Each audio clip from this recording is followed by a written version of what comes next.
Apophis क्षुद्र ग्रह की खोज 2004 में की गई थी और उस समय इसे पृथ्वी के लिए सबसे खतरनाक क्षुद्र ग्रहों में से एक माना गया था। प्रारंभिक गणनाओं के अनुसार ऐसा प्रतीत हो रहा था कि यह 2029 में पृथ्वी के बेहद करीब आएगा और टकराने का जोखिम हो सकता है।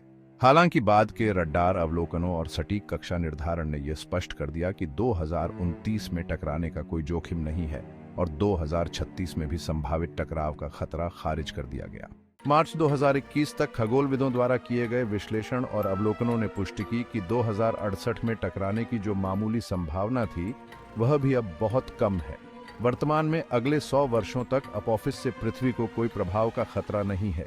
जब 5 मार्च 2021 के आसपास अपोफिस ने पृथ्वी के निकट से उड़ान भरी तो खगोलविदों ने सूर्य के चारों ओर इसकी कक्षा के अनुमान को अत्यधिक सटीकता के साथ परिष्कृत करने के लिए शक्तिशाली रडार अवलोकनों का उपयोग करने का अवसर लिया, जिससे वे 2068 और उसके बाद लंबे समय तक किसी भी प्रभाव जोखिम को आत्मविश्वास के साथ खारिज करने में सक्षम हो गए।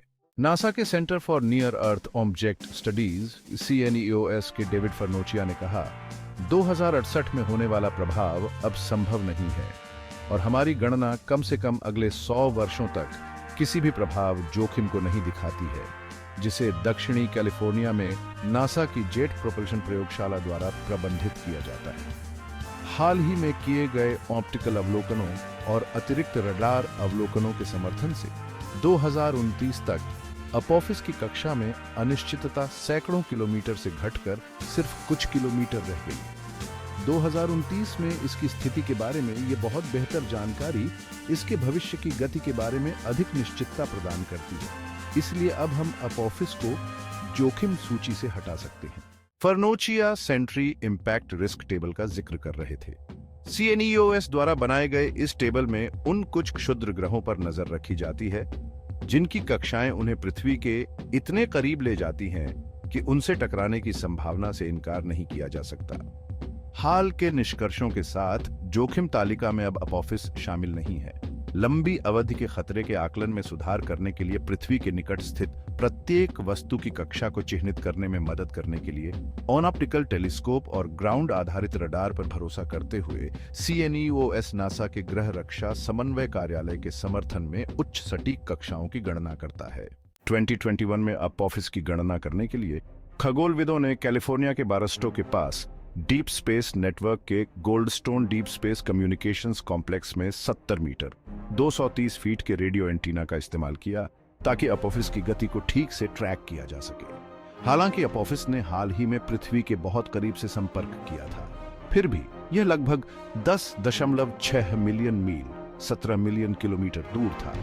फिर भी हम लगभग 150 मीटर 490 फीट की सटीकता के साथ इसकी दूरी के बारे में अविश्वसनीय रूप से सटीक जानकारी प्राप्त करने में सक्षम थे, JPL वैज्ञानिक मरीना ब्रोजोविक ने कहा, जिन्होंने रडार अभियान का नेतृत्व किया। इस अभियान ने न केवल हमें किसी भी प्रभाव जोखिम को खत्म करने में मदद की, बल्कि इसने हमें एक अद्भुत विज्ञान अवसर के लिए तैयार किया। गोल्डस्टोन ने अपोफिस की इमेजिंग को सक्षम करने के लिए वेस्ट वर्जीनिया में 100 meter 330 foot green bank telescope के साथ सहयोग में भी काम किया। गोल्डस्टोन संचार कर रहे थे जबकि ग्रीन बैंक प्राप्त कर रहा था, एक बायोस्टैटिक प्रयोग जिसने प्राप्त संकेत की ताकत को दोगुना कर दिया। रडार टीम अपने डेटा का विश्लेषण जारी रखती है और उन्हें क्षुद्र ग्रह के आकार के बारे में और अधिक जानने की उम्मीद है। पिछले रडार अवलोकनों ने सुझाव दिया है कि अपोफिस का आकार द्विपक्षीय या मूंगफली जैसा है।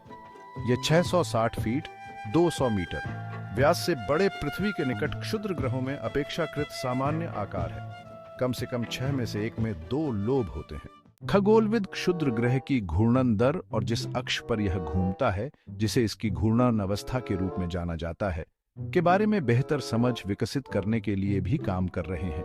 ये ज्ञान उन्हें यह निर्धारित करने में सक्षम करेगा कि 2029 में जब यह हमारे ग्रह के गुरुत्वाकर्षण क्षेत्र का सामना करेगा तो क्षुद्र ग्रह पृथ्वी के साथ किस दिशा में होगा, जो उस घूर्णन अवस्था को बदल सकता है और यहां तक कि क्षुद्र ग्रह भूकंप का कारण भी बन सकता है। 13 अप्रैल 2029 को अपोफिस हमारे ग्रह की सतह से 20,000 मील 32,000 किलोमीटर से भी कम दूरी से गुजरेगा, जो कि जियोसिंक्रोनस उपग्रहों की दूरी से भी अधिक करीब है। 2029 के उस नजदीकी दृष्टिकोण के दौरान अपोफिस पूर्वी गोलार्ध में जमीन पर मौजूद पर्यवेक्षकों को बिना किसी दूरबीन या दूरबीन की सहायता के दिखाई देगा। यह खगोलविदों के लिए सौर मंडल के अवशेष को नजदीक से देखने का एक अभूतपूर्व अवसर भी है, जो अब सिर्फ एक वैज्ञानिक जिज्ञासा है और हमारे ग्रह के लिए तत्काल खतरा नहीं है। अन्वेषण। अपोफिस की खोज 19 जून 2004 को एरिजोना के टक्सन में किट पीक नेशनल ऑब्जर्वेटरी में खगोलविदों रॉय टकर, डेविड थोलेन और फैब्रिजियो बर्नार्डी ने की थी। तकनीकी और मौसम संबंधी समस्याओं के कारण वे केवल 2 दिनों तक ही क्षुद्र ग्रह का निरीक्षण कर पाए थे। सौभाग्य से ऑस्ट्रेलिया में साइडिंग स्प्रिंग ऑब्जर्वेटरी की एक टीम ने उसी वर्ष बाद में फिर से क्षुद्र ग्रह को देखा। इसकी खोज के बाद से ऑप्टिकल और रडार दूरबीनों ने सूर्य की परिक्रमा करते हुए अपोफिस पर नजर रखी है और वैज्ञानिकों को विश्वास है कि वे इसके भविष्य के प्रक्षेप पथ को जानते हैं। नासा ने क्षुद्र ग्रह का अध्ययन करने के लिए एक अंतरिक्ष यान को पुनर्निर्देशित किया है। सितंबर 2023 में क्षुद्र ग्रह बेन्नू का नमूना इकट्ठा करने के अपने मिशन को सफलतापूर्वक पूरा करने के बाद ओसाइरिस आरएक्स उत्पत्ति, वर्णक्रमीय व्याख्या, संसाधन पहचान और सुरक्षा रेगोलिथ एक्सप्लोरर का नाम बदलकर Osiris Apophis explorer Osiris apex कर दिया गया। अंतरिक्ष यान को क्षुद्र ग्रह के 2029 में पृथ्वी के पास से गुजरने के दौरान अपोफिस का अध्ययन करने के लिए भेजा गया था। ओसाइरिस एपेक्स 23 अप्रैल 2029 को अपोफिस के पास से लगभग 2500 मील 4000 किलोमीटर की दूरी से गुजरेगा। इसके बाद यह जून में अपोफिस से 18 महीने के अभियान के लिए मुलाकात करेगा, जिसमें क्षुद्र ग्रह की सतह का नक्शा बनाया जाएगा और इसकी रासायनिक संरचना का विश्लेषण किया जाएगा। जैसे ही अंतरिक्ष यान क्षुद्र ग्रह के पास पहुंचेगा, ओसाइरिस एपेक्स के कैमरे उसकी तस्वीरें लेना शुरू कर देंगे। इस दौरान पृथ्वी आधारित दूरबीनों द्वारा अपोफिस का भी बारीकी से निरीक्षण किया जाएगा। लेकिन नजदीकी मुठभेड़ के कुछ घंटों बाद अपोफिस आकाश में सूर्य के इतने नजदीक दिखाई देगा कि उसे जमीन आधारित ओन ऑप्टिकल दूरबीनों द्वारा नहीं देखा जा सकेगा।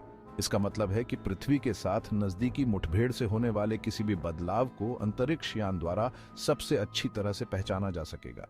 पृथ्वी से टकराने के कारण अपोफिस में आए परिवर्तनों का अध्ययन करने के कारण अंतरिक्ष यान ओसाइरिस द्वारा बेन्नू में किए गए कई अन्य अन्वेषणों को भी करेगा, जिसमें इमेजर्स, स्पेक्ट्रोमीटर और लेजर अल्टीमीटर के उपकरणों का उपयोग करके सतह का बारीकी से मानचित्रण करना और उसकी रासायनिक संरचना का विश्लेषण करना शामिल है।